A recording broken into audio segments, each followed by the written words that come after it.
The creature known to humans as Sasquatch had walked these mountains for longer than the tallest trees had stood. It moved through the dense forest of the Pacific Northwest with a silence that belied its massive frame, observing the strange bipedal beings who had spread across the land like an invasive species. Most were harmless, noisy things that crashed through the undergrowth with their bright clothing and their picture boxes. But sometimes, rarely, one would come who moved differently. The Marine sat alone on a rocky outcropping, his camouflage uniform blending imperfectly with the autumn foliage. Sasquatch watched from a distance of perhaps 50 meters, hidden behind a massive fir. The human was injured. Even from this distance, the creature could smell the copper tang of blood mixing with the scent of fear and something else, something that made Sasquatch pause rather than simply disappear back into the wilderness. Determination. The Marine's leg was twisted at an unnatural angle, and a makeshift tourniquet had been tied around his thigh. His radio lay smashed among the rocks, the result of whatever fall had broken his leg. He had a rifle across his lap and kept glancing at the sky, as if waiting for something that would not come. Sasquatch had learned long ago that humans were not simple creatures. They built cities that the earth, yet they also planted gardens of stunning beauty. They hunted his kind with obsessive determination, yet they also created reserves where the wild things could live in peace. They were walking contradictions, capable of both tremendous cruelty and unexpected kindness. This one was different from the tourists and hikers. Military humans moved with purpose, with an awareness that reminded Sasquatch of the great bears that once roamed these mountains in greater numbers. They understood hierarchy, territory, and the weight of protecting something larger than themselves. The afternoon sun was beginning its descent when Sasquatch first noticed the others. They moved through the forest in a pattern that spoke of training and coordination, but their scent was all wrong. They smelled of metal and chemicals, of something artificial that made the hair on Sasquatch's massive shoulders rise instinctively. They wore armor that seemed to shift and shimmer with the light, technology far beyond what Sasquatch had seen on any human before. Their weapons hummed with a frequency that hurt to hear, and they moved with the precision of predators who had never known defeat. The Marine noticed them too. His body tensed, and he raised his rifle with hands that shook only slightly from pain and exhaustion. Sasquatch could see the recognition in the human's eyes, the understanding that whatever these beings were, they were not his people. From its hiding place, Sasquatch watched as the lead armored figure stepped into the clearing. When it spoke, its voice came through a translator device with a mechanical quality that stripped away any warmth. "Human soldier, you are far from your unit. We have been tracking your people across this continent. You will tell us the location of your military installations, or you will die slowly." The Marine's response was to spit blood onto the rocks beside him. "You alien piece of shit." Sasquatch did not understand all the words, but it understood defiance. The creature had seen rabbits face down wolves with more survival instinct than this human was showing. Yet there was something in the Marine's stance, even broken and bleeding as he was, that commanded a strange respect. The armored beings spread out in a semicircle, their weapons trained on the lone human. There were 5 of them, and even injured, the Marine would be no match. Sasquatch should have left. It had survived for centuries by avoiding exactly this kind of conflict, by staying hidden while humans and their problems passed through the forest like seasonal storms. But the creature remained, watching. The leader of the armored beings stepped closer, and its weapon glowed with building energy.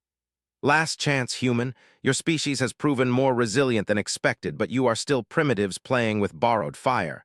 Where are your bunkers? Where do your leaders hide?"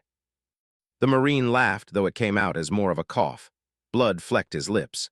"You think breaking me will get you anything? We've got Marines on every continent. You take out one, 10 more step up. You've made a mistake coming to Earth. We have destroyed planets with billions of your kind. What makes you think you're as special?" The Marine's grip tightened on his rifle. "Because we don't know how to quit. You can kill me, but there's gonna be another Marine right behind me and another behind him. We're not fighting for territory or resources. We're fighting because this is our home and you weren't invited." Sasquatch understood enough. The metal beings were invaders, outsiders who had come to take what was not theirs. In all the centuries of watching humans, the creature had seen them fight each other over the reasons, but it had also seen them unite against outside threats with a ferocity that was almost beautiful in its terrible intensity. The lead invader raised its weapon, and Sasquatch saw the Marine's finger tighten on his trigger. They would both fire, and the Marine would certainly die, probably without taking a single invader with him. It would be a waste, a pointless end to a defender of territory that Sasquatch itself called home. The ancient creature made a decision it would never be able to explain, even to itself. With a roar that shattered the forest's silence, Sasquatch exploded from its hiding place. The sound was primal, echoing off the mountains with the fury of an apex predator defending its territory. The invaders spun toward the threat, their weapons tracking the massive form that crashed through the underbrush with shocking speed. The Marine's eyes went wide with disbelief, but his training overrode his shock. As the invader's attention diverted, he fired. His first shot caught the leader in the side where the armor segments joined, and purple fluid sprayed across the rocks. Sasquatch reached the nearest invader before it could react, one massive hand closing around its weapon and crushing it like a twig. The creature's other hand swept the invader off its feet, hurling it into a tree with enough force to crack the trunk. The armored being slumped, its shield flickering and dying. The forest erupted into chaos. Energy beams cut through the air where Sasquatch had been a moment before, scorching bark and setting small fires among the dry leaves. The creature moved with an agility that seemed impossible for something of its size, ducking and weaving while the Marine provided covering fire from his position. Another invader went down, the Marine's bullet finding the weak point in its neck seal. 3 remained, and they were beginning to coordinate their fire. Sasquatch felt the heat of an energy beam pass close enough to singe the hair on its arm, and it roared again, this time in pain and rage.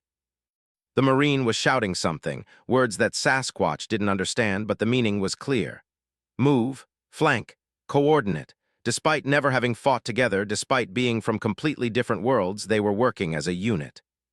Sasquatch grabbed a boulder the size of a human torso and hurled it with terrifying accuracy. It caught one of the invaders in the chest, and even the advanced armor couldn't compensate for the kinetic force. The being flew backward, crashing through brush and disappearing from sight. 2 left. The Marine was fatting, his face pale from blood loss, but his aim remained steady. He fired twice more, and one of the invaders stumbled as its shield overloaded. Sasquatch charged, closing the distance in 3 massive bounds and brought both fists down on the wounded invader like hammers.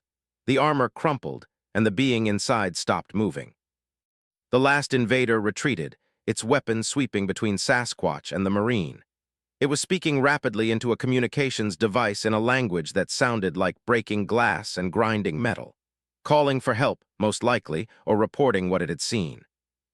The Marine fired his last rounds, but his hands were shaking too badly now, and the shots went wide. The invader's weapon hummed with building power, aimed directly at the injured human. Sasquatch didn't think, didn't plan. It simply moved, placing its massive body between the invader and the Marine. The energy beam struck the creature in the chest, and pain unlike anything Sasquatch had ever experienced exploded through its nervous system. The smell of burning hair and flesh filled the air. But Sasquatch had endured. It had survived winter storms that killed entire herds, had fought off wolves and bears, had hidden from human hunters for centuries. Pain was temporary, protecting territory was instinct.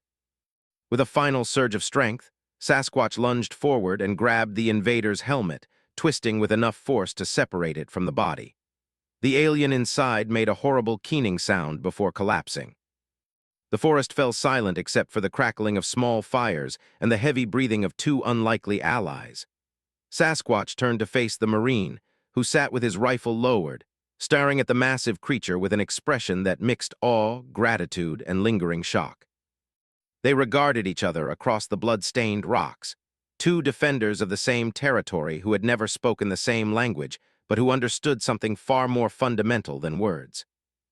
The Marine raised one hand, not in threat but in acknowledgement, a gesture of respect between warriors. Sasquatch tilted its head, studying this strange, small human who had been willing to die defending his ground, who had not run even when facing impossible odds. The Marine's name was Mills, though Sasquatch would never know this.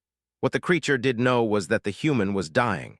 The tourniquet had slowed the bleeding but not stopped it, and the paleness of his skin spoke of a body reaching its limits. The scent of death was beginning to mix with the copper smell of blood. Sasquatch approached carefully, aware that wounded creatures, even those you had just fought beside, could be unpredictable. But the Marine simply watched with tired eyes, his rifle now resting loosely in his lap. He was past the point of seeing Sasquatch as a threat. The enemy was clear, and it wore alien armor.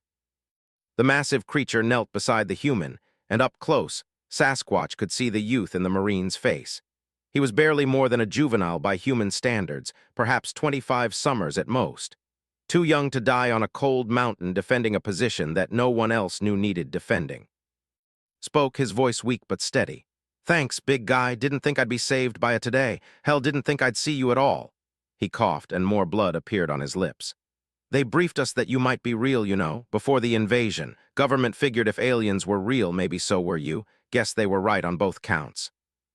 Sasquatch couldn't understand the specific words, but it recognized the tone. The human was talking to stay conscious, to fight off the darkness that was creeping in at the edges. The creature had seen wounded animals do the same thing, making sounds to remind themselves they were still alive. From the bodies of the fallen invaders, strange lights continued to blink on their armor. Sasquatch moved to the nearest one and examined it carefully. The technology was far beyond anything the creature had encountered. The armor was warm to the touch despite its wearer being dead, and symbols flickered across a display that meant nothing to Sasquatch's eyes.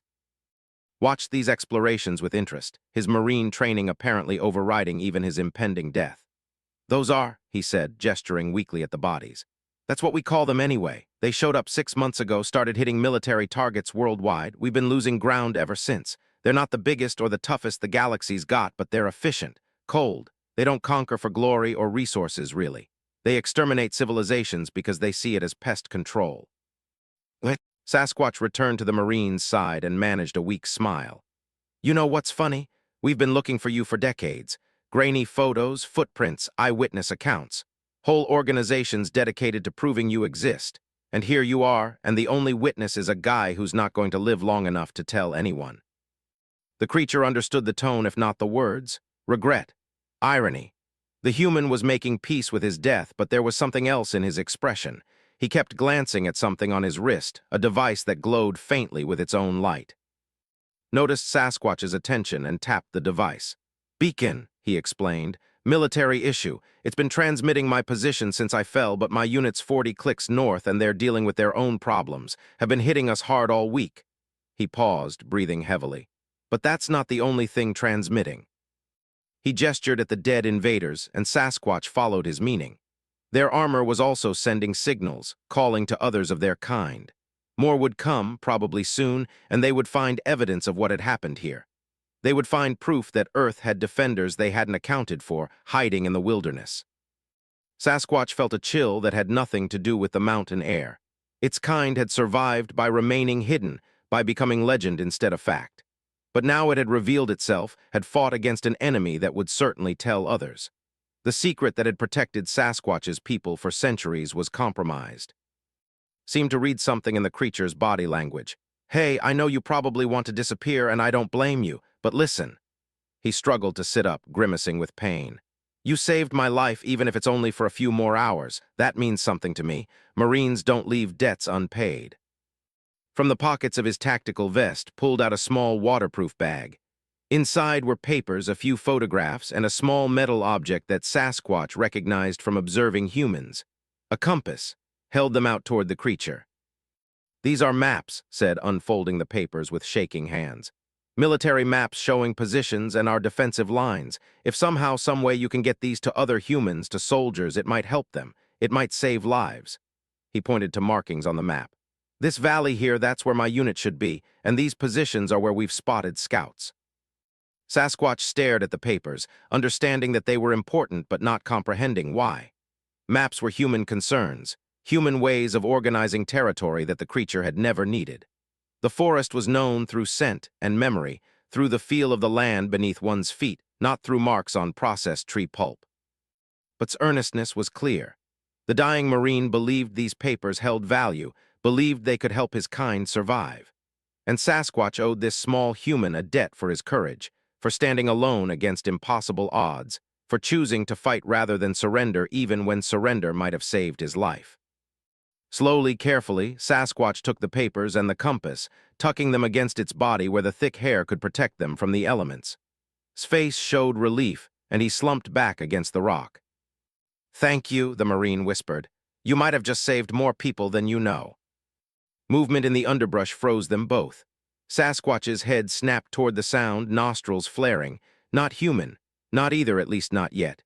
But something was approaching, drawn by the sounds of battle or perhaps by the smell of blood. A mountain lion emerged from the tree line, its golden eyes fixed on the wounded Marine. The great cat was thin, desperate enough to risk approaching despite the presence of Sasquatch. It had probably been driven from its usual hunting grounds by the invasion, by the disruption of natural patterns that the alien presence had caused. Saw it too and reached for his rifle before remembering it was empty. He looked at Sasquatch with an expression that held no expectation of help. The creature had already done more than anyone could have asked. Defending him from one more threat was not owed. But Sasquatch rose to its full height and roared, a sound that echoed across the mountains and sent birds fleeing from trees 100 meters away. The mountain lion's ears flattened against its skull, and it retreated several steps, suddenly aware that it was not the apex predator in this situation. For a long moment, the cat and the ancient creature locked eyes.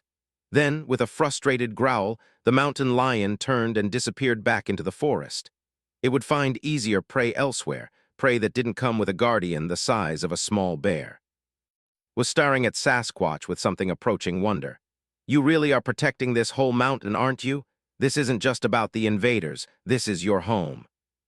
The words meant little to Sasquatch, but the tone conveyed understanding. The human saw, perhaps for the first time, that they were not so different. Both were defenders of territory. Both were willing to fight threats that outmatched them. Both understood that some things were worth dying for. The sun was setting now, painting the sky in shades of orange and purple. Breathing had become shallow, and his skin was cold to the touch.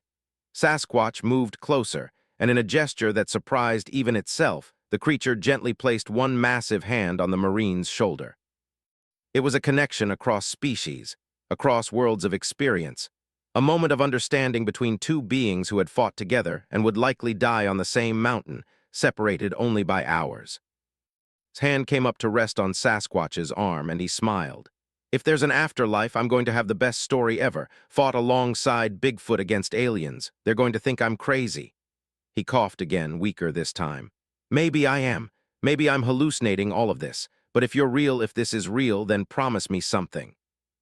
Sasquatch waited, understanding that something significant was being asked even if the specific words were meaningless. "Keep fighting," whispered. "Don't let them take this world. Humans were stubborn bastards. We'll fight them until our last breath. But we might need help. We might need someone who knows this land better than we do, who can strike from the shadows and disappear like a ghost. We might need you." The Marine's eyes were closing now, his body finally succumbing to blood loss and shock. His last words were barely audible. "Friend, always faithful."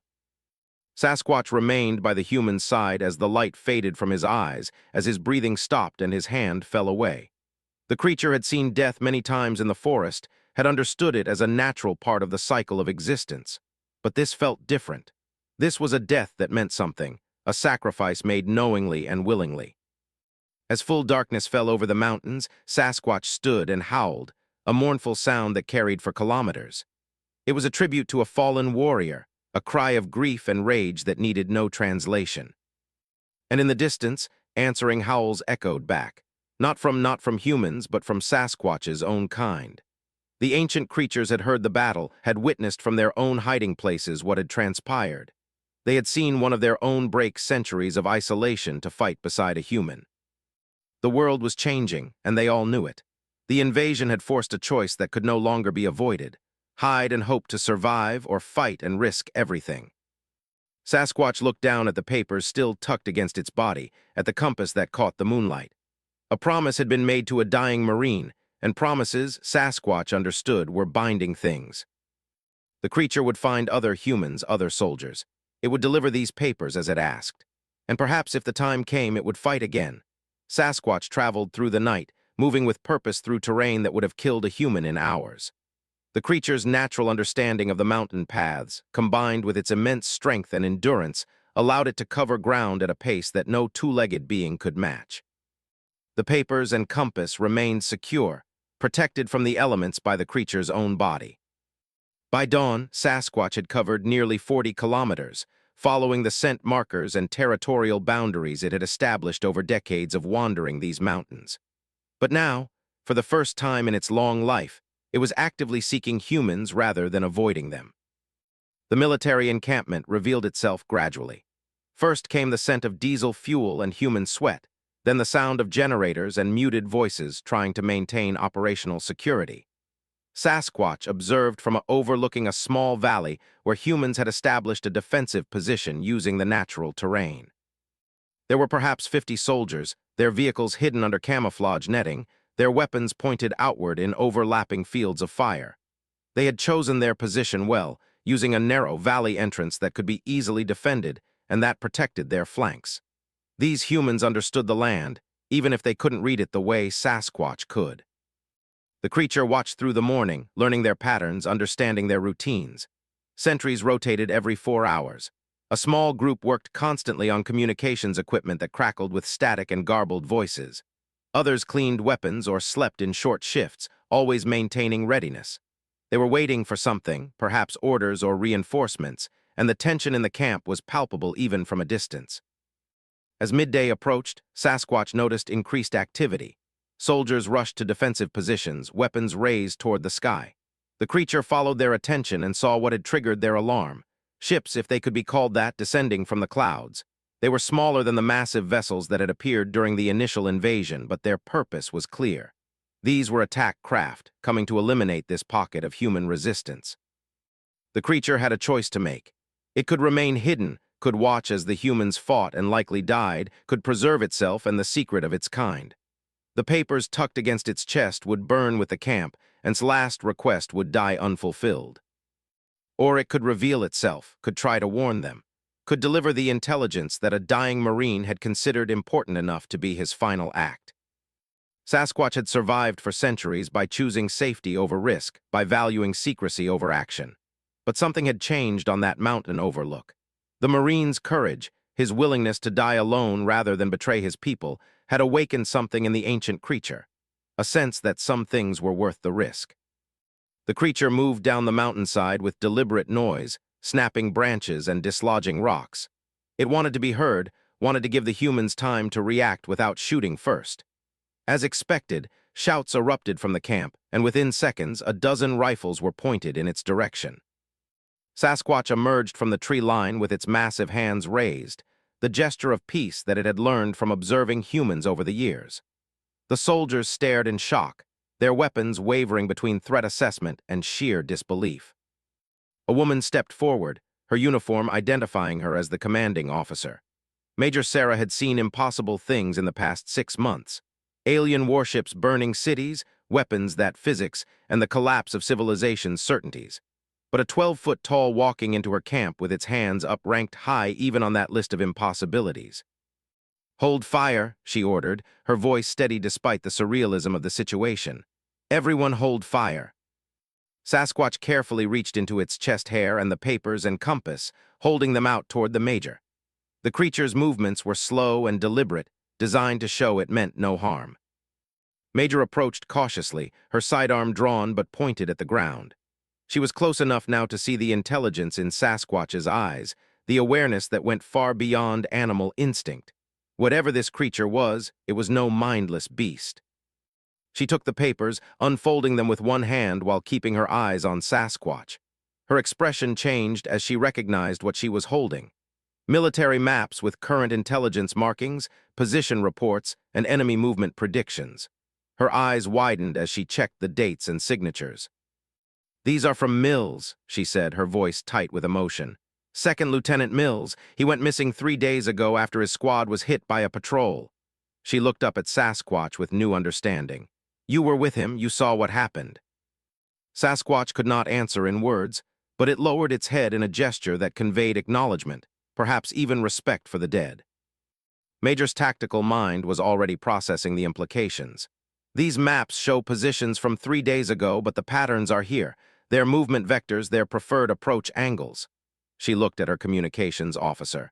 "Get this to battalion immediately. If these patterns hold, we can predict their next moves. Then the Major looked back at Sasquatch, and in her eyes was the same calculating assessment that the creature had seen in its gaze. The look of someone recognizing a potential asset, an unexpected advantage in a war they were losing. "You fought them, didn't you? That's how you got these papers from." She took a step closer and several soldiers tensed, but she waved them back. "You killed them." Sasquatch remained still, allowing the human to work through her conclusions.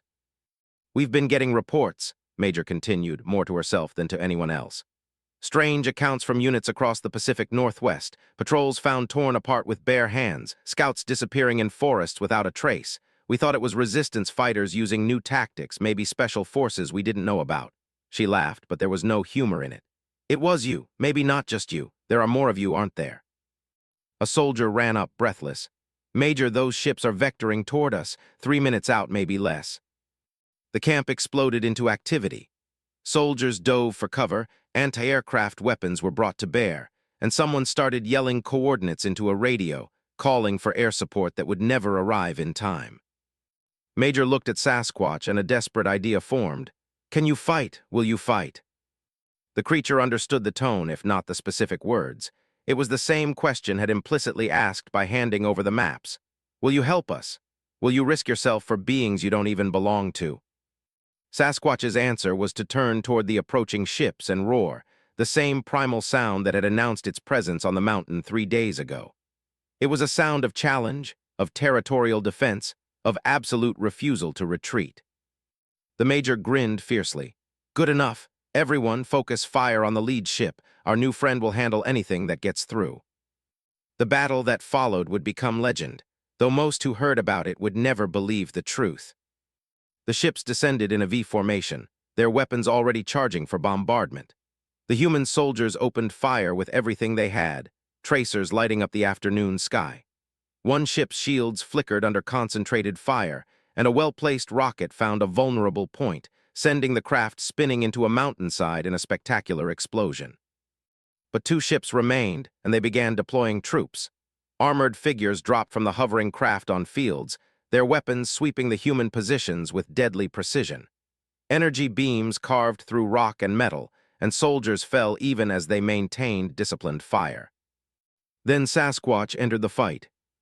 The creature moved with terrifying speed, covering the distance to the nearest landing troops in seconds.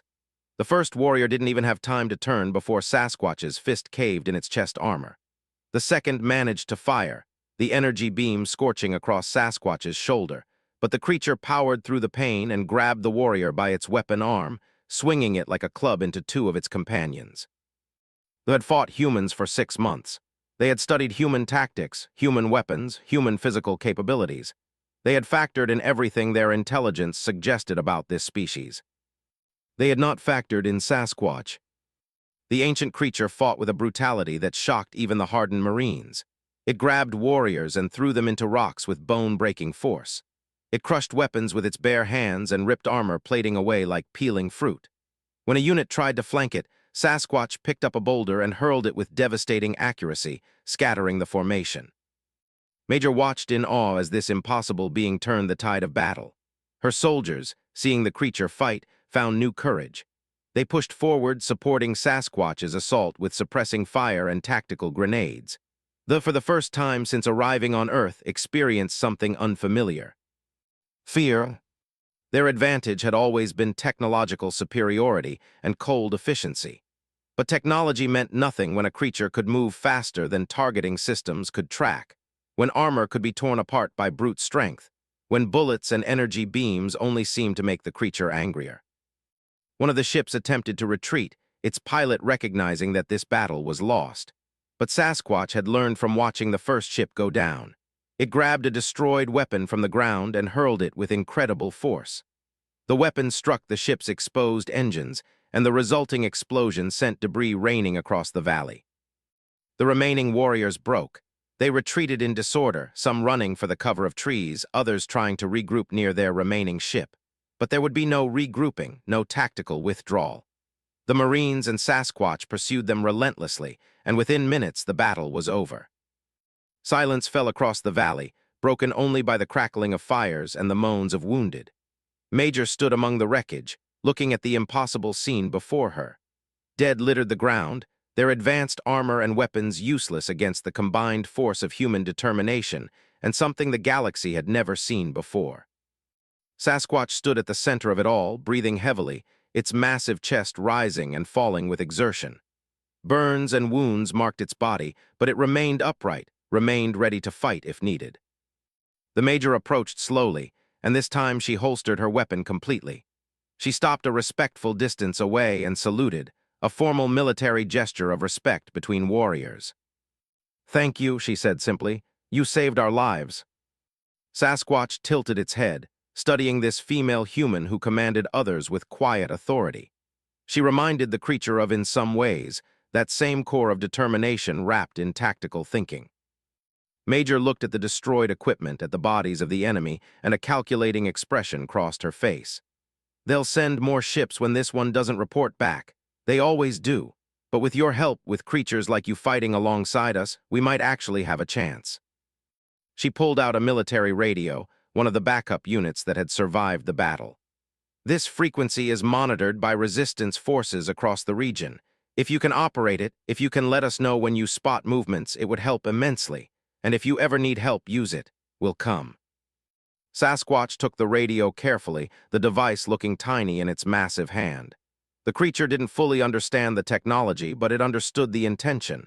Communication, coordination, the beginning of an alliance between species that had never trusted each other.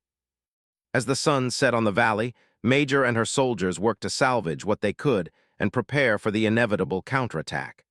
Sasquatch watched them work, these resilient humans who refused to give up even when facing extinction.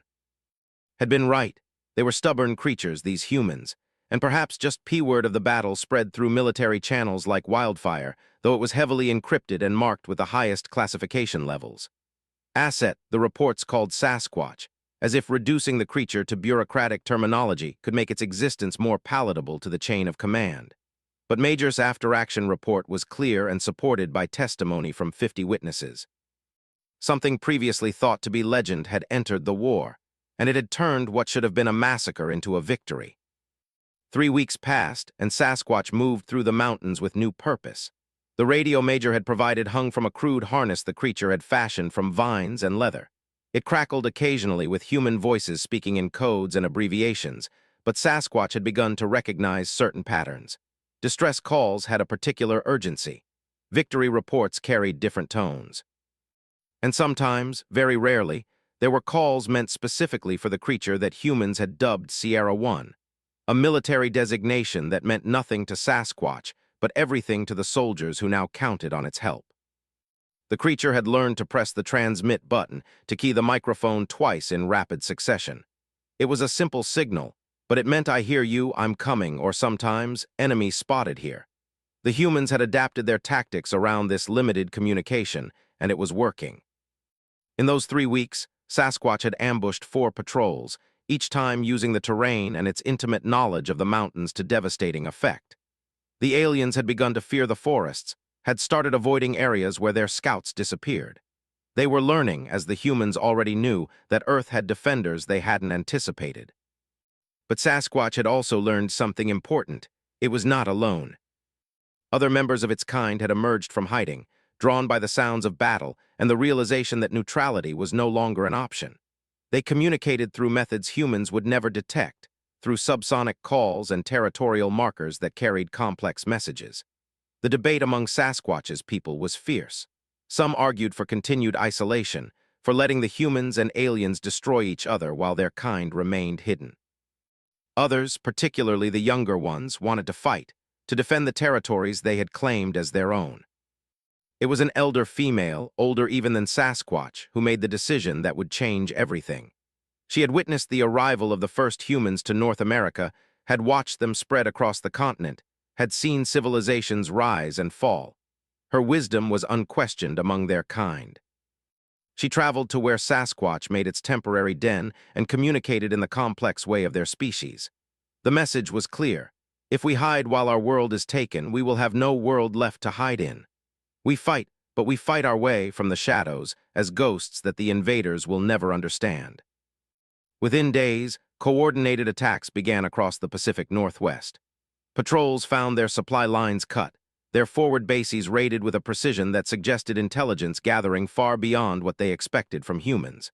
Entire squads would disappear in forests, their equipment stripped away, their communications jammed by simple but effective methods like crushed repeaters and destroyed signal towers. The command structure struggled to adapt. They increased patrols, deployed better sensors, and tried to establish no-go zones in areas of heavy forest. But the creatures they faced understood this terrain at a fundamental level. Every tree, every cave, every hidden path was known to them. They could disappear completely when needed and strike like thunderbolts when opportunity presented. Major's camp had become a facto coordination center for this strange alliance. Her unit had been reinforced after word of their unlikely victory spread, and now she commanded a full company of Marines, all of them volunteers who wanted to fight alongside the legendary Sierra One. She stood at a makeshift command post, studying maps marked with positions and movement patterns. A young lieutenant named approached with a grim expression. "Major, we just got word from Firebase Delta. They're under heavy assault, multiple armor units and air support. They're requesting immediate assistance, but we're 3 hours away even with full transport." Major looked at the map, calculating distances and response times in her head. 3 hours was an eternity in modern warfare. Firebase Delta would be overrun long before any human relief force could arrive. Then she looked at the radio set aside specifically for Sierra One communications. Sasquatch had checked in 6 hours ago from a position only 20 kilometers from Firebase Delta. The creature could cover that distance in less than an hour. She keyed the microphone. "Sierra One, this is Firebase Delta under heavy attack. Coordinates follow." She read off the position. "Multiple enemy units. Assistance critically needed. Please respond." Static filled the air for a long moment, then 2 sharp clicks. Acknowledgement. Sasquatch was going. What Major didn't know was that Sasquatch wasn't going alone. The creature had been with 3 others of its kind when the call came through. They had been hunting, taking down a supply drone that had strayed too close to their territory. When Sasquatch played the message for them, using the human device in a way that still felt strange, the decision was immediate. 4 of them set out through the mountain passes, moving at a loping run that ate up distance with shocking efficiency. They communicated as they moved, coordinating their approach without words, planning an assault using instincts honed over of hunting in pack dynamics. Firebase Delta was a fortified position built around an old logging station, reinforced with sandbags, fighting positions, and what heavy weapons the Marines had managed to salvage and transport. 60 soldiers held the position against a force 3 times their number, supported by 2 armored walkers and air cover from scout ships. Captain James watched his defensive perimeter crumble under concentrated fire. They had held for 2 hours, but ammunition was running low and casualties were mounting. The warriors advanced with methodical precision, their shield technology absorbing most of the defensive fire. "Sir, South Wall is about to collapse," his sergeant reported. "We've got wounded we can't evacuate, and the med station took a direct hit." Gripped his rifle harder, knowing that these were likely his last minutes alive. "All units fall back to the inner compound. We'll make them pay for every meter." That's when the forest exploded. 4 massive shapes burst from the tree line with coordinated fury, hitting the flank in a devastating charge. The aliens tried to redirect their fire, but the creatures were among them too quickly, moving with a speed that belied their size. Sasquatch led the assault, targeting one of the armored walkers. The machine swiveled, its weapons tracking, but the creature dove beneath its firing arc and came up underneath the walker's center of mass. With a roar of effort, Sasquatch lifted, muscles straining, and actually managed to tip the multi-ton vehicle onto its side. Sparks flew as systems shorted, and the walker's legs flailed uselessly. The other 3 Sasquatch individuals attacked with similar brutality. One grabbed a warrior and used the armored alien as a club, swinging it into others with devastating effect. Another had found a fallen tree trunk and wielded it like a massive bat, sending enemies flying. The third moved with surprising stealth for something so large, appearing behind positions and eliminating them before they could react. The Marines at Firebase Delta stared in shock for precious seconds before training reasserted itself. Captain started shouting orders. "Concentrate fire on their shields, let the big guys through, support the friendlies. It became a coordinated assault, human weapons weakening defenses, while the Sasquatch individuals exploited every opening with overwhelming physical force. The second walker tried to target Sasquatch, but took a rocket-propelled grenade to its exposed sensor array, courtesy of a Marine who had been named after the Major, and was determined to live up to it. The commander, watching its carefully planned assault dissolve into chaos, made a fatal mistake. It called for its ships to strafe the entire area, hoping to eliminate both humans and these unknown creatures with indiscriminate firepower. But Sasquatch had learned from previous battles. When the ships dove for their attack run, the creatures didn't flee. Instead, they grabbed whatever they could find, debris from destroyed vehicles, rocks, even dead warriors, and hurled them with terrifying accuracy. One ship took a boulder to its cockpit and veered wildly, crashing into the forest in a ball of flame. The second ship's pilot, seeing this impossible defense, pulled up hard and retreated, its nerve broken by the sheer audacity of ground forces fighting back against air superiority with thrown objects. The remaining ground forces broke and ran. They had been trained to fight humans, had been prepared for desperate last stands and tactical withdrawals. They had not been prepared for massive creatures that could flip armored vehicles and seemed to shrug off energy weapons that would kill a human instantly. As the last enemies fled or died, silence fell across Firebase Delta. Marines emerged from their positions, staring at the carnage and at the four massive beings that stood among the wreckage, breathing heavily but victorious. Captain approached Sasquatch carefully, much as Major had done weeks before. He saluted crisply. "Thank you doesn't seem adequate, but thank you. You saved every life here." Sasquatch looked at the human commander, then at the wounded being tended by their comrades, at the defensive positions that had held against impossible odds, at the determination in every face despite the horror they had just endured. The creature understood in that moment what had tried to communicate in his final minutes. These humans were worth saving, not because they were perfect or peaceful, but because they fought for each other, because they refused to abandon their own, because they had a stubborn resilience that deserved to survive. One of the other Sasquatch individuals approached, and through methods the humans couldn't detect, communicated with the first. The message was simple but profound. The humans are not so different from us. They defend their territory. They protect their young. They honor their dead. Perhaps they deserve our help after all. Captain was talking into a radio, reporting the situation to Major. "Yes, ma'am, confirmed. 4 of them. They hit like a freight train. We wouldn't have lasted another 10 minutes without them." He paused, listening. "Understood. I'll let them know we're grateful and that the alliance is holding." He looked at Sasquatch and the others. "My commander says there's a big push coming in 2 days, are massing for a major assault on human positions across the Pacific Northwest. We're gathering every asset we have for a coordinated defense." He gestured to the radio on Sasquatch's harness. "When the time comes, we'll call. Will you answer?" Sasquatch didn't need to understand every word to grasp the meaning. A battle was coming, bigger than any they had fought so far, and the humans were asking for help. The creature looked at its companions, and though no visible signal passed between them, a decision was made. Sasquatch raised one massive fist, not in threat but in commitment, a promise between warriors who had bled together. Captain grinned despite the exhaustion and pain etched on his face. "Good enough. We'll see you when hell breaks loose." As the 4 Sasquatch individuals disappeared back into the forest, turned to his sergeant. "Get me every detail about what just happened. Command isn't going to believe this, but I want it all documented. The day we got saved by Bigfoot and his friends is one for the history books." The sergeant, a grizzled veteran chuckled. "Sir, if we survive this war, nobody's going to believe half of what happened." "Then we'll make sure we survive," replied, "so we can tell them anyway."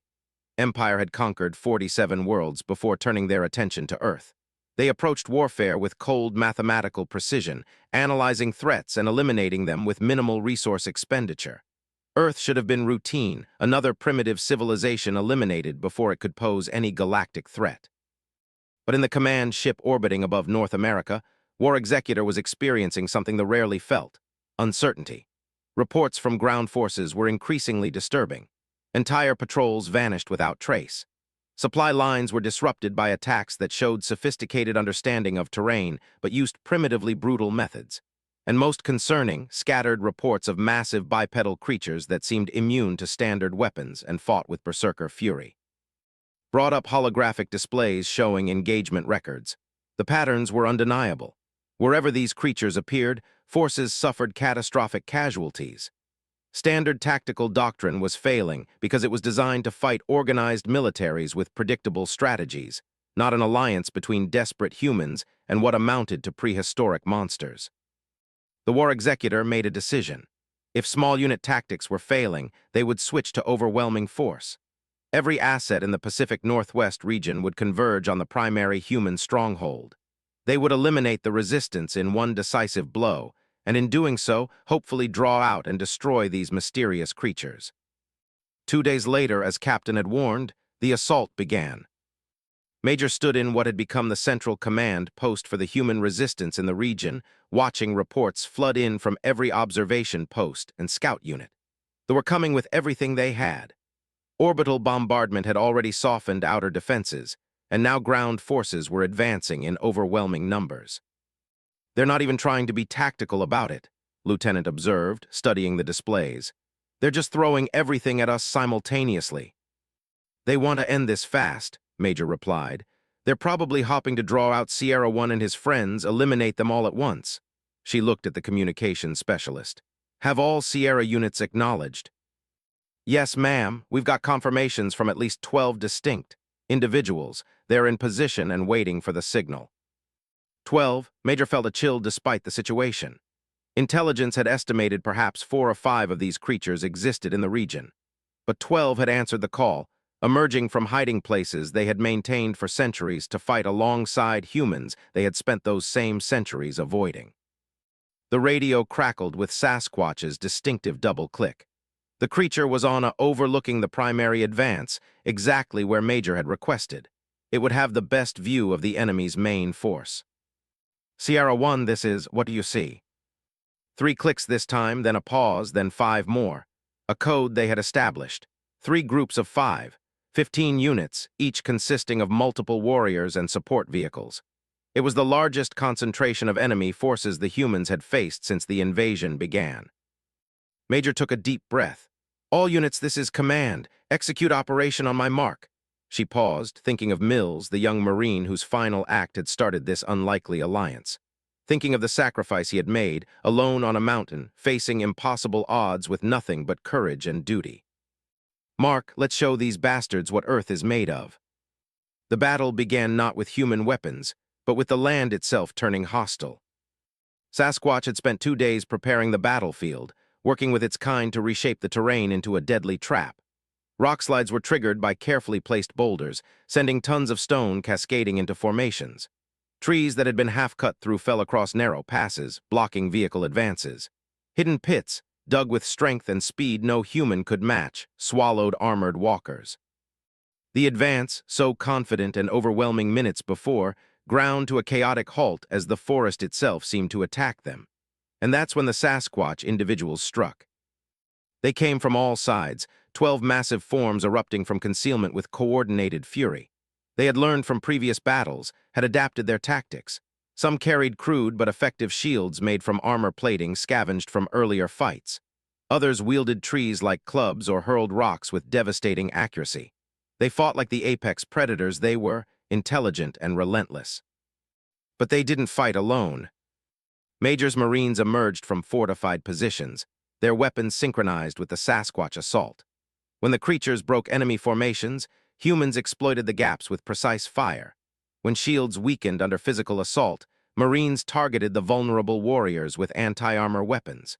It was coordination born not from shared language or even shared biology, but from shared purpose and mutual respect. Sasquatch, at the center of the fiercest fighting, remembered words. "We don't know how to quit." The creature understood that now, saw it in every Marine who kept fighting despite wounds, in every position that held despite overwhelming odds, in every soldier who dragged wounded comrades to safety before returning to the fight. A walker targeted Sasquatch, its main cannon charging. The creature couldn't dodge in time, couldn't reach the machine before it fired. But a Marine named Rachel did what Marines do. She threw herself in front of the beam, her own body intercepting the shot meant for Sasquatch. She died instantly, but her sacrifice gave the creature the seconds it needed to close the distance and tear the walker apart with its bare hands. Sasquatch stood over the fallen Marine's body for a heartbeat, understanding what she had done, why she had done it. Then it roared, a sound of grief and rage that echoed across the battlefield and threw itself back into combat with renewed fury. The battle raged for 6 hours. Despite their technological advantage, found themselves fighting an enemy that refused to break, supported by creatures that seemed to embody the raw ferocity of the planet itself. War Executor watched from orbit, his strategic displays showing red indicators across the entire operational zone. This was supposed to be a swift elimination of primitive resistance. Instead, it was turning into the worst defeat the had suffered in a century. The War Executor's subordinates looked at him with barely concealed doubt. They had lost 30% of their ground forces, and the casualties continued mounting. Made a decision that would reverberate through the chain of command. Withdraw all ground forces, prepare for orbital bombardment of the entire region. If they couldn't defeat this alliance through conventional means, they would eliminate it through overwhelming destructive power. The planet's ecosystem would suffer, but that was acceptable collateral damage. Major saw the forces pulling back and knew immediately what it meant. They were retreating to allow orbital strikes without risking their own troops. She had minutes at best before the sky rained fire. All units, emergency evacuation. Get to the caves now. The Marines fell back in disciplined order, but there were so many wounded, so many who couldn't move fast enough. Sasquatch saw the humans struggling and made a decision that would have been unthinkable mere weeks ago. The creature started grabbing Marines, lifting them with surprising gentleness despite its strength, and carrying them towards safety. Other Sasquatch individuals did the same, becoming emergency evacuation vehicles for soldiers who had fought beside them. One large male carried 3 wounded Marines on its back while running at speeds that would have amazed Olympic sprinters. An elder female used her massive hands to shield a medic and his patients from falling debris as bombardment began. The caves Major had identified were deep and well-protected, natural formations that would shield against all but direct orbital strikes. As Marines and Sasquatch individuals crowded together in the underground darkness, something remarkable happened. Humans who had feared and hunted these creatures for generations now huddled beside them, sharing water and medical supplies, tending each other's wounds without distinction. A young private named Tommy found himself sitting next to Sasquatch, both of them breathing heavily from the retreat. The creature looked at him, and Tommy saw intelligence and personality in those eyes, saw someone rather than something. "Thanks for the lift," Tommy said, knowing the creature couldn't understand but needing to say it anyway. "You saved my ass back there." Sasquatch tilted its head, studying the young human. Then, slowly and deliberately, it reached out and gently patted Tommy's shoulder, a gesture of reassurance that transcended language. Above them, the mountains burned as orbital strikes carved great craters in the landscape. They were destroying the battlefield, eliminating the terrain that had proven so deadly to them. But they couldn't destroy what the battle had created, an alliance forged in blood and sacrifice, a unity between species that had found common cause. Major worked her way through the caves, checking on her troops and their unlikely allies. She found Sasquatch near the back, sitting alone in a smaller chamber. The creature looked exhausted, its body marked with burns and wounds that would have killed a human several times over. She sat down beside it, not speaking, just sharing the silence. After a while, she pulled out a photograph from her pocket. It showed Mills at his graduation from Marine training, young and proud in his dress uniform. "This was the man who gave you those maps," she said quietly. "Mills, he was a good Marine, a good man. He died protecting what mattered to him." She looked at Sasquatch. "You honored his last request. You brought his intelligence to us, and you fought alongside us ever since. He would have appreciated that." Sasquatch looked at the photograph, at the young human male's face frozen in a moment of pride and hope. The creature reached out with one massive finger and gently touched the image, a gesture of respect for the fallen. Major continued, "To think they can break us with orbital bombardment, that destroying our positions will make us surrender. They don't understand humans, and they definitely don't understand you and your kind. We're going to survive this. We're going to rebuild, and we're going to keep fighting until they leave or we make them leave." She stood and offered Sasquatch her hand. The creature looked at it for a moment, then carefully extended one finger. Human hand and Sasquatch finger touched in a gesture that would have been impossible to imagine before the invasion. "Partners?" Major asked. Sasquatch rumbled, a sound that might have been agreement. Then it made the double-click sound that had become its signature, the acknowledgement that meant "I hear you, I'm with you." Outside, the bombardment continued, but it couldn't touch the bond that had formed in the depths of Earth's mountains. They had underestimated humans before the invasion, had seen them as primitive and weak. But they had made an even greater error in failing to account for the other defenders of Earth, the ancient ones who had walked these lands long before humans arrived, and who had now decided that some battles were worth emerging from the shadows to fight. War Executor sat in his command chair, reviewing damage reports and strategic assessments. The bombardment had destroyed the immediate tactical area, but intelligence suggested the enemy forces had withdrawn to protected positions. They would return, and the fighting would continue. For the first time in his long military career, felt something approaching doubt. They had superior technology, superior numbers, and controlled orbital space.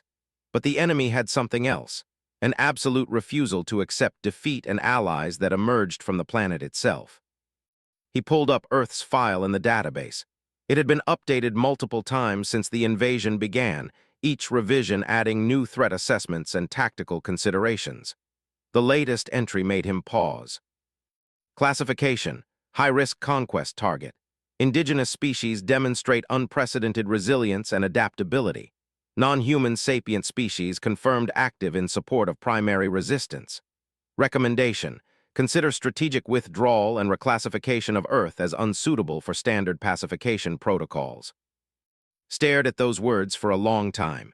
In 47 conquered worlds, they had never withdrawn, never reclassified a target as unsuitable, never admitted that a primitive species could pose a threat that technology alone couldn't overcome. But there was a first time for everything, and Earth was proving to be full of unwelcome firsts. In the caves below the scorched mountains, Sasquatch sat among the Marines and thought of that young human who had died alone but had sparked something unexpected with his final act. The creature looked around at the alliance that had formed, at humans and Sasquatch individuals sharing space and supplies, at enemies turned allies who would fight together when the bombardment ended and the inevitably returned. Had asked Sasquatch to keep fighting to help his people survive. The creature had done that and more. It had brought its entire species out of legend and into alliance with humanity. Together, they had shown the invaders that Earth had defenders on every level, from the humans with their technology and determination to the ancient ones with their strength and knowledge of the land. The Empire couldn't survive this. Not because they couldn't win militarily, but because they couldn't break the spirit of defenders who refused to be broken, who found strength in unlikely alliances, who honored their dead by continuing their fight. Sasquatch closed its eyes and rumbled a sound that was part mourning, part determination. It was a promise to Mills, to Rachel, to all the humans who had died defending their world. It was a promise that their sacrifices would not be forgotten, that the fight would continue until Earth was free, or until every defender had fallen. And in the darkness of the caves, surrounded by Marines who had become brothers in arms, Sasquatch knew that the second option would never happen. Earth's defenders, human and otherwise, were just too stubborn to quit. The creature thought, understanding now what those words meant, always faithful, to the end and beyond. They deserved to survive. After a long moment, Sasquatch returned the gesture, lifting one massive hand in a mirror of the Marine's salute.